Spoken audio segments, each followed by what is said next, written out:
मला समजिली जा तुम्हाला पोरगा तुम्हाला भाऊ समजेश नाही म्हणजे राजकारण मग समजदारी शे आणि काही काही ठिकाणी परमार्थ मग राजकारण आहे. विठ्ठल विठ्ठल विठ्ठल विठ्ठल विठ्ठल विठ्ठल विठ्ठल विठ्ठल विठ्ठल विठ्ठल. आम्ही घरात बसलो तो आमची चर्चा झाली सगळ्या महाराजांसोबत नाही का.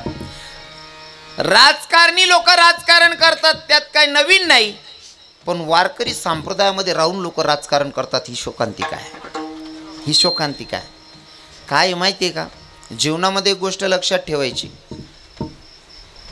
कोणाचं चांगलं करता आलं नाही तर करू नका, पण दुसऱ्याचं पाप आपण दुसऱ्याला सांगून आपण पापीचा भागीदार होऊ नका. विठ्ठल विठ्ठल विठ्ठल विठ्ठल विठ्ठल विठ्ठल विठ्ठल विठ्ठल विठ्ठल. माझं स्वतःचं तत्व माहिती आहे तुमले बटा महाराज असले बी गावकरी बी तुम्ही काही मनसाठी नवीन नाहीत. काना कोपरामा कुठे बी जातो तुम्ही म्हणा कीर्तन ऐकायला नाही का. मी जे पण बोलतो ना मला सत्यता असेल ती मांडायला आवडते आणि तोंड चाडग्यापणा मी करत बी नाही. तोंड चाडग्यापणा करतो ते कवच ना लोक वखरी देतात मला 5 वर्ष पाहिजे मार्केटमध्ये अजून बी तिथलाच मार्केटमध्ये वाढी नाही पण कमी नाही राहील. त्यांना कारणच असं आहे मला सत्य बोलायला आवड असतं. बरोबर आहे ना. हो, फक्त आता सगळ्यांना विनंती असेल जीवन जगायची तऱ्हा बदलून टाकायची. काय असतं माहिती आहे का, हां अभंग नंतर पहिले या 5 मिनटं लिहिलेस मी तुम्हाला जास्त जड जाऊ देवा आणि मला पक्का विश्वास आहे टेन्शन लिहू नका. तुम्ही सांगशात ना आवर बोल लगेच आवरी लिसू. हां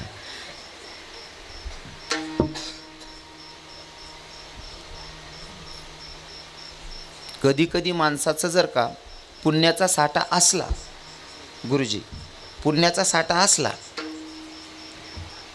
आणि आपलं कितीही पुण्य असेल ना आपण दुसऱ्याची जर का निंदा करू किंवा बदनामी करू तर आपलं पुण्य नाहीसं होतं. फॉर एक्झाम्पल एक साधू महात्मा भिक्षा मागत होता. साधू महात्मा भिक्षा मागत होता. भिक्षा मागत असताना एका पतिव्रतेच्या दारात गेला आणि पतिव्रतेला सांगितलं भिक्षाम देही माई, माई भिक्षाम देही. ती पतिव्रता भिक्षा घेऊन आली. पतिव्रतेच्या तोंडाकडे बघितलं आणि साधू महात्म्यानं सांगितलं माई मी तुमच्या हातून भिक्षा घेऊ शकत नाही. वाट काढली आणि जाऊन समोरच एक घर होतं जिथं वेश्या व्यवसाय करणारी बाई राहत होती. वेश्या व्यवसाय करणाऱ्या बाईच्या दारात गेला साधू महात्म्यानं आवाज दिला माई भिक्षाम देही. त्या वेश्या व्यवसाय करणाऱ्या बाईनं सुपात दान आणलेल्या जे दान करायचे त्या वस्तू आणल्या आणि साधू महात्म्यानं त्या वेश्येच्या हातून दान घेतलं. या पतिव्रतेला बघत होती. पतिव्रतेनं आवाज दिला साधू बाबा इकडे या, इकडे या म्हणले. काय झालं माई? बाबा मी पतिव्रता असल्यावर माझ्या हातून भिक्षा घेत नाही आणि एक वेश्या व्यवसाय करणारी तिच्या हातून तुम्ही भिक्षा घेताय, तुम्हाला साधू तरी कसं म्हणावं? मनाला प्रश्न पडलेला आहे, तुम्हाला साधू तरी कसं म्हणावं? साधू महात्म्यानं सांगितलं बाई साधू खरा की खोटा हे अजून मलाही माहिती नाही, पण तू पण ठरवू नकोस. मग तुम्ही माझ्या हातून भिक्षा का घेतली नाही? साधू महात्म्यानं सांगितलं बाई ती बाई वेश्या व्यवसाय करते, तिच्याकडे येणारे जाणारे ग्राहक किती आहेत याची गिनती तू ठेवते, तिचं सगळं केलेलं पाप तुझ्या डोक्यावर आहे म्हणून तुझ्या हातून भिक्षा घेतली. मग बाबा मी पतिव्रता असल्यावर जर माझ्या डोक्यावर हे पाप येत असेल तर या पापाचं भागीदार कोण? साधू महात्म्यानं सांगितलं पाप धुवायचा एक पर्याय सांगतो. म्हणे काय? तुमच्या गावामध्ये अनोळखी व्यक्ती मरेल, त्या म्हाताऱ्याला तुम्ही बघितलेलंही नाही, तो म्हातारा मेल्याच्या नंतर त्याच्या प्रेतयात्रेजवळ जाऊन रडायचंय. कसं रडायचं? जसं पत्नी पतीसाठी रडते, बायको नवऱ्यासाठी रडते, तसं तुला रडायचंय. आम्हाला माहिती आहे तुला पण माहिती आहे त्या माणसाचा तुझा काही एक संबंध नाही, पण तुला त्याला नवरा म्हणून रडायचं आहे. म्हातारी तिथं गेली आणि म्हातारी रडायला लागली. जसं की आपण रडतो, पती मेल्याच्या नंतर बाई रडते नाही का पत्नी, तसं म्हातारी रडायला लागली. मग प्रेतयात्रेवर हजारो बाया बसलेल्या होत्या. त्या बायांनी ऐकलं बैगईचा नवरा तर दुसरा आहे, तो तर चांगला आहे आणि या माणसाला राम म्हणून रडते, म्हणजे याच्यासोबत हिचं काहीतरी चुकीचं नातं होतं. सगळ्या बाया चर्चा करायला लागल्या, सगळ्या बाया कुचू करायला लागल्या. बैगईचं काहीतरी होतं या म्हाताऱ्यासोबत, बैग ही पापी आहे, ही नालायकी आहे, ही चुकीची वागली. सगळ्या बाया चर्चा करायला लागले. तिचं पाप धुतलं गेलं आणि प्रेतयात्रेवर येणाऱ्या सगळ्या बायांनी वाटून घेतलं. कळतंय का माझं बोलणं? म्हणून समोरचा काय करतोय त्याच्यापेक्षा आपण काय आहोत ही गोष्ट लक्षात ठेवायची. विठ्ठल विठ्ठल विठ्ठल विठ्ठल विठ्ठल विठ्ठल विठ्ठल विठ्ठल विठ्ठल विठ्ठल विठ्ठल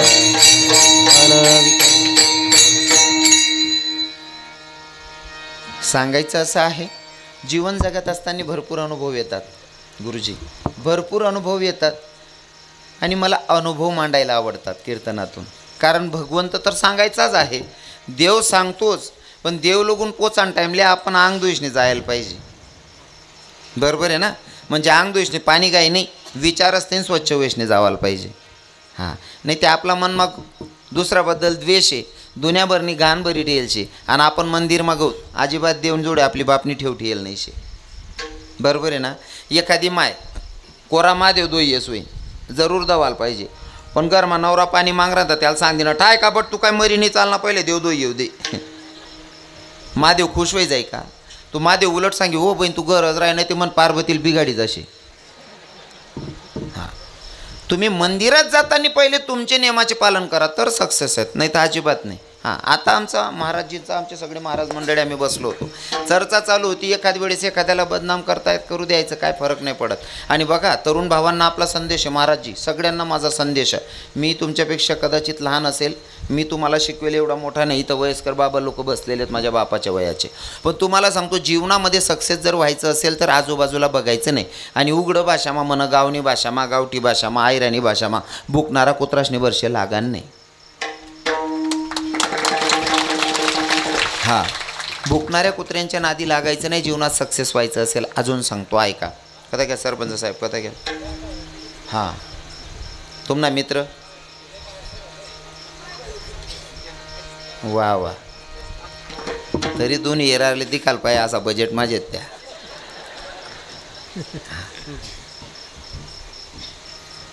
जीवनामध्ये जर सक्सेस व्हायचं असेल ना तर कोणाकडे लक्ष द्यायचं नाही. आता तुम्हाला सांगतो सगळ्या महाराज मंडळींना, आपण वारीला चालतो, वारीला चालत असताना आपण एकमेकांना काय म्हणतो? माऊली म्हणतो. मान्य आहे तुम्हाला? माऊली हा शब्द कोणासाठी वापरला जातो?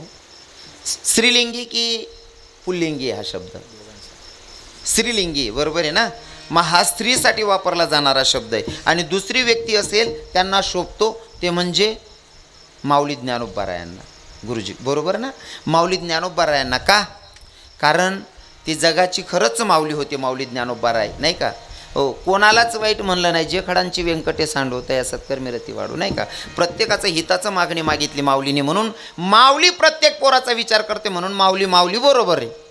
पण आपण चालणारे काही काहीसले दारू सोडाल जबरदस्ती लई जातं, त्या रस्त्यावर बी पियल राहतं, तरी त्यासले म्हणणारा काय म्हणतं? माऊली. बरोबर आहे ना? मग आता तुम्हाला मी असं विचारतो, जर माऊली नसताना आपल्याला माऊली पदवी ओकारून घेतो आपण, ऐकून घेतो, आणि जर एखादा दोंडायचा ना पुऱ्यासारखा राधा राणीचा शृंगार करून जर सांगत असेल का मी गोपिकाचा भाव घेऊन कीर्तन करतोय, मग हे का बरं ॲक्सेप्ट करत नाही लोक? तुम्हाला माऊली शब्द चालतोय, माऊलीची एवढी आपली लायकी नसताना आपल्याला लोक माऊली म्हणतात, हे चालतं. आणि जर रविकिरण महाराज म्हणत असेल मी राधा राणीचा भक्त आहे, राधेचा शृंगार करून कीर्तन करेल, तर हे का बरं ॲक्सेप्ट करत नाही? हे मान्य करायला पाहिजे की नाही? आणि मग जर म्हणतो महाराज तुम्ही काय राजा राणी होई जाशात का, मग तुम्ही काय ज्ञानोबाराय होई जाशात का? विठ्ठल विठ्ठल विठ्ठल विठ्ठल विठ्ठल विठ्ठल विठ्ठल विठ्ठल. पण मी जगायची पद्धत अशी बदलून टाकली. तुम्हालाही सांगतो तरुण भावांना, जे बाबा लोकांचं झालेलं आहे त्यांना मी शिकवेल एवढा मोठा नाही, पण तरुण भावांना सांगतो, जाऊन जीवनामध्ये सक्सेस व्हायचं असेल तर लक्षपूर्वक ऐका. हो, हा लाईट लावलाय आपण कशासाठी लावला हो गुरुजी? उजड करण्यासाठी. लाईट कशासाठी लायले? माडी सोन उजळ व्हाल पाय, बरोबर आहे ना? उजड व्हासाठी ना. हो, जटे लाईटे लाव का तटेच किडा पडतस. काय मत आहे तुमनं?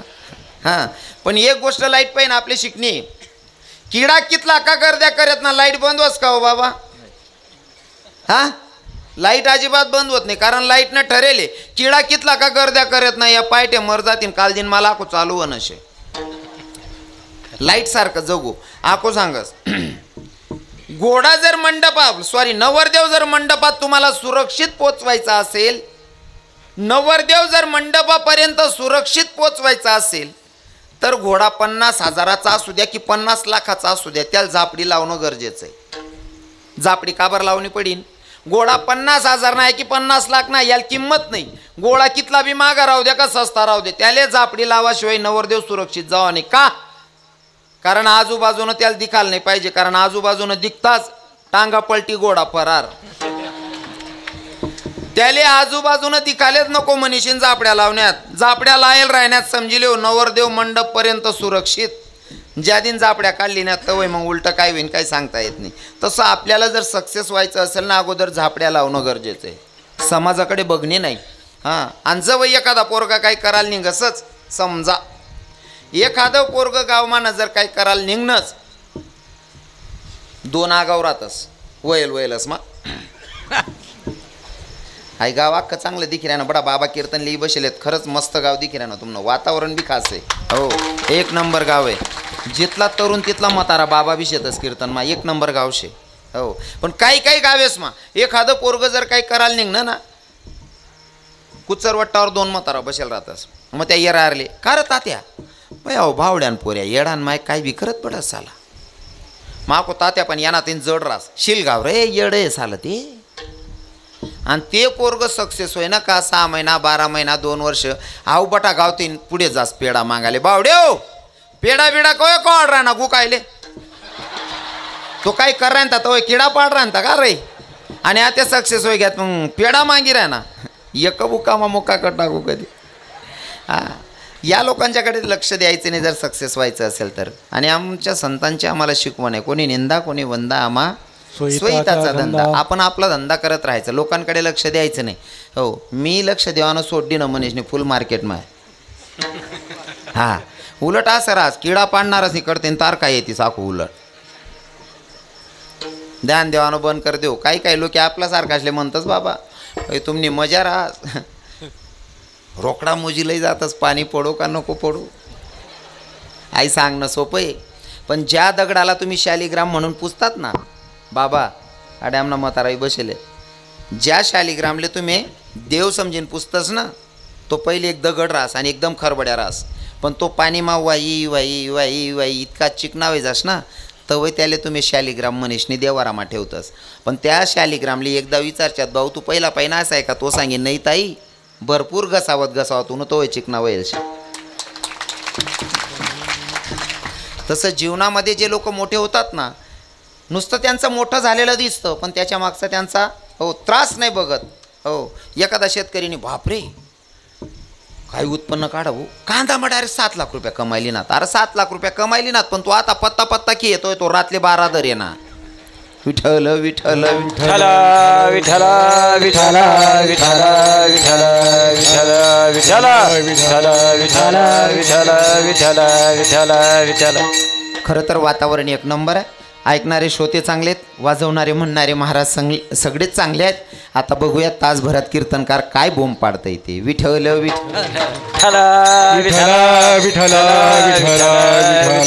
विठ्ठल विठ्ठल. अभंग आहे तुकोबारायांचा. कोण तुकोबार आहे? ज्यांची 65 लाखाची जहागी लोकांना दान करावी ती तुकोबार आहे. अहो कोण तुकोबार आहे?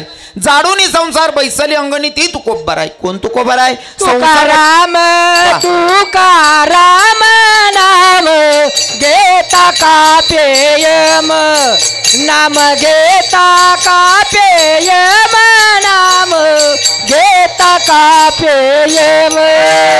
तुकाराम तुकाराम नाम घेता का पेयम नाम घेता का पेयम नाम घेता का पेयम. वा, कोण तुकोबार आहे? मी सुरुवातच करी तोपर्यंत बाबांनी त्याने प्रमाण लिही टाकन. खरे कोण तुकोबार आहे? त्यांचं नाव घेतल्याच्या नंतर यम सुद्धा थरथरतो ते तुकोबार आहे. कोण तुकोबार आहे? जाडूनी संसार बैसले अंगणी ते तुकोबार आहे. आणि ते तुकोबार आहे अभंगातून मागणी मागताय. आणि आजचा मागणीचाच अभंग आहे. लास्टवाला दिवस आहे नाही का. आजचा शेवटचा दिवस आहे आणि उद्याचा काल्याचा शेवटचा. मतलब काला झाला की बव्वासनी हाला.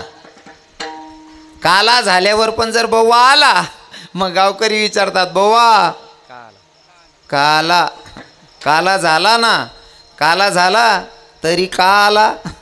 हां, उद्याचं लास्ट पगारवाला कीर्तन आहे उद्याचं. आजचं जागर आहे. आजच्या कीर्तनातून मागणी मागावी लागते. मी मागणी मागतोय, तुकोबारायांच्या भावना व्यक्त करतोय. लक्षपूर्वक ऐका. या अभंगातून तुकोबाराय मागणी मागतात. काही अभंगांमध्ये नम्रपणे सांगतात तुकोबाराय, नम्रपणे मागणी मागतात. पण या अभंगामध्ये तुकोबाराय जरा दादागिरीची भाषा करतायत, म्हणजे म्हणा टपुरी भाषा मग सांग राहिनो. पण हक्काचं भांडण माझे तुकोबाराय करतायत. हक्काचं भांडण कसं? हक्काचं.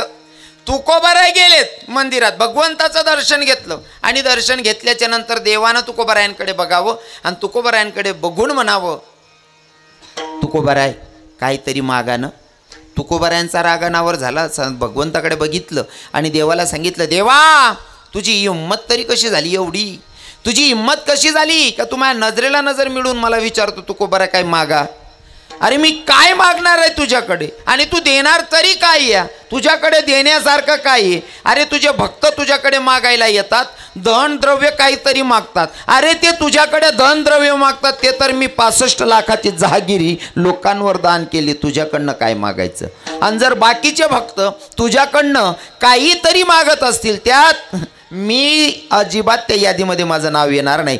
जे भक्त तुझ्याकडे मुक्ती मागतात, मला मुक्तीची गरज नाही, तुका म्हणे मुक्ती परणी येल्या नवरी. अरे तिला मी परणून ठेवली, माझी बायको करून ठेवली.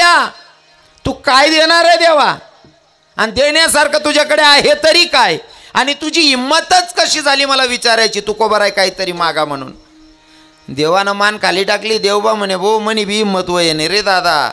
आई लक्ष्मीन सांग, आई मन बायकोन सांगा म्हणे, शिनी विचार राहिनो म्हणे तुले. मला माहिती होतं तू लेणार नाही, असं तुम्ही लेणार नाही मला माहिती होतं म्हणे, पण बायकोनं ऐकणं पडणं मन बायकोने बोलतात तगादाला आयला होता म्हणे मन मागे.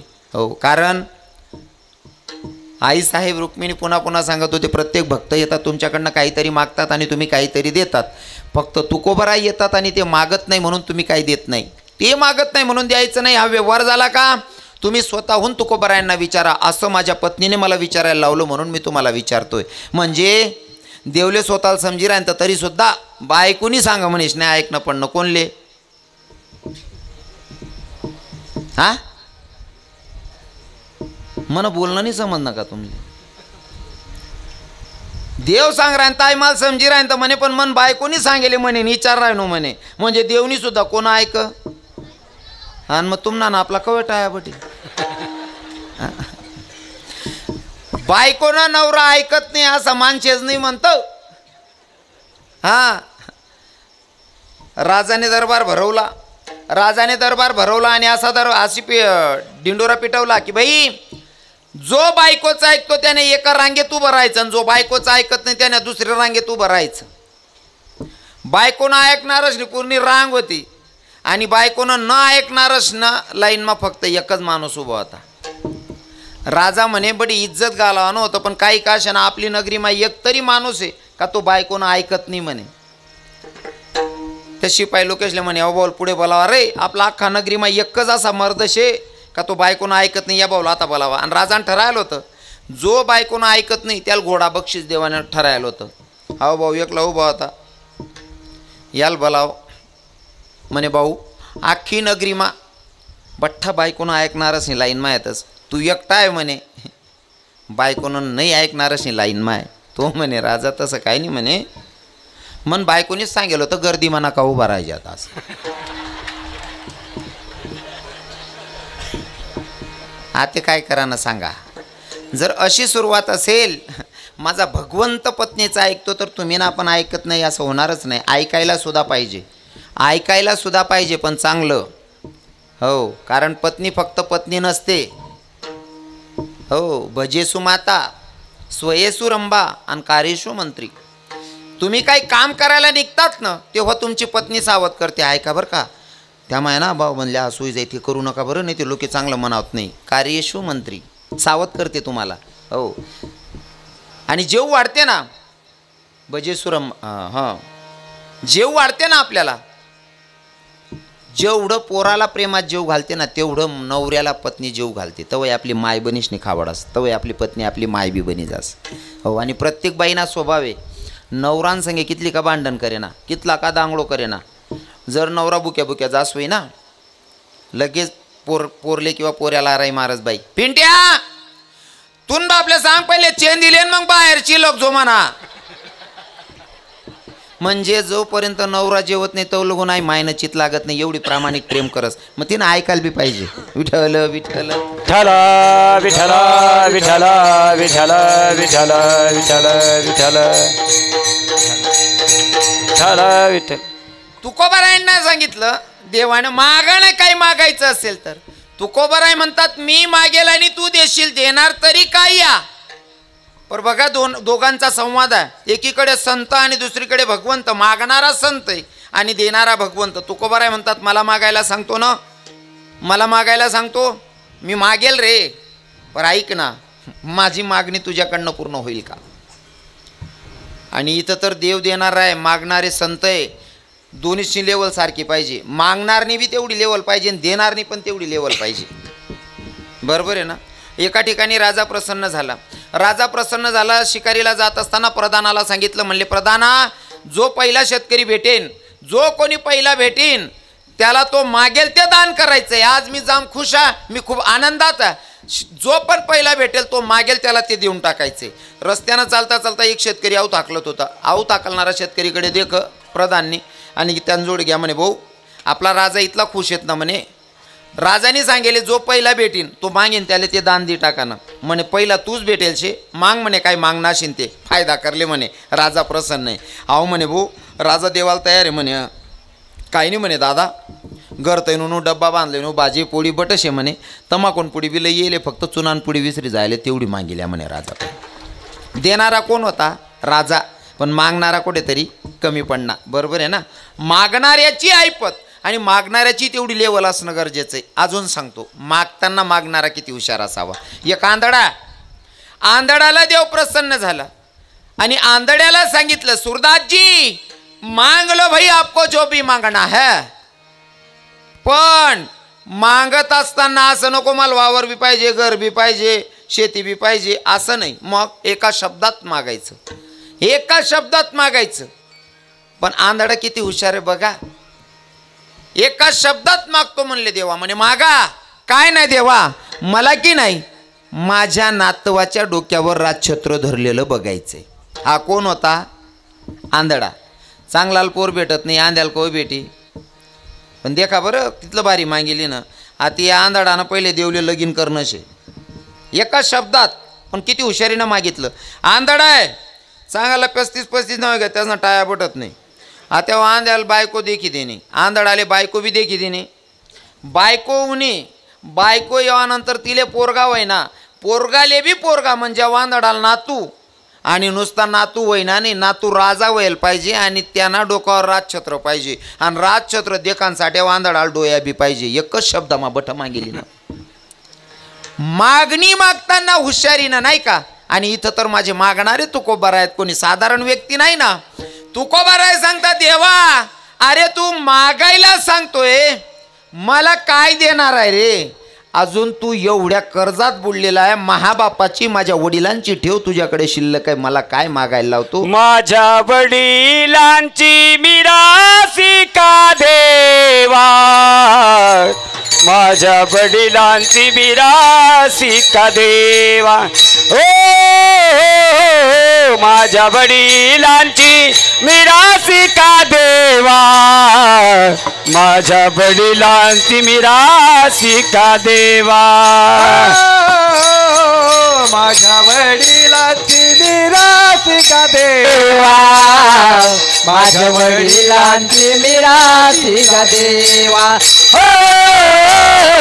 माझ्या वडिलांची मिरासी का देवा, माझ्या वडिलांची मिरासी का देवा. तुझी चरणा सेवा पांडुरंगा, तुझी चरणा सेवा पांडुरंगा, तुझी चरण सेवा पांडुरंगा.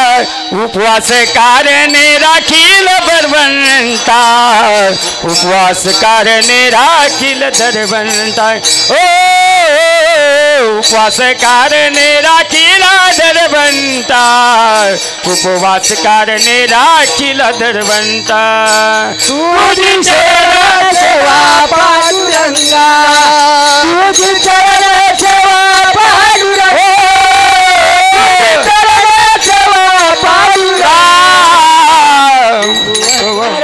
राखील धरवंता पारणे राखील धरवंता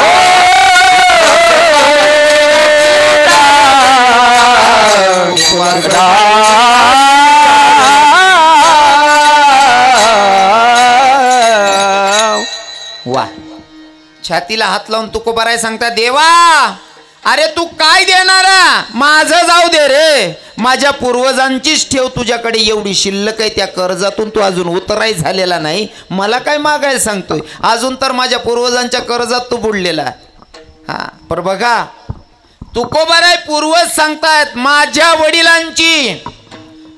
वडिलांची ठेव आहे तुझ्याकडे गुरुजी माझी नाही म्हणले बापाचा स्वाभिमान पूर्वजांचा स्वाभिमान सांगतायत स्वतःचा नाही आणि तुकोबाराय उंच विचारांचे होते स्वतः संत होते तरी स्वतःला संत म्हणलं नाही उलट का दुसऱ्या संतांचे उपकार मानून घेतले काय सांगू आता संतांचे उपकार मज निरंतर जागविती ओ भगवंतावर स्वतःच एवढं घेणं होतं तरी तुकोबाराय म्हणतात माझं जाऊ दे रे पर माझ्या पूर्वजांची ठेव तुझ्याकडे शिल्लक आहे माझ्या वडिलांची स्तुती करतायत माझ्या वडिलांची ठेव आहे आणि इथं असं झालंय 4 मित्रांमध्ये जरी मुलगा उभा राहिला का अचानक जर का बाप आला ना तरी घरी जाऊन मायला सांगतो मन बापले समजा दे बरं मन मित्रच माराय नको येऊ नको देत जो मन बापले म्हणा मित्र असतच ना ओ टोनग्या तुना 4 मित्रस मा बाप असते तुले लाज वाटस अरे या 4 मित्रस मा उभा राहा लायक ना तुन बापनी करेल एवढं ध्यान मा ठेवजो विठ्ठल विठ्ठल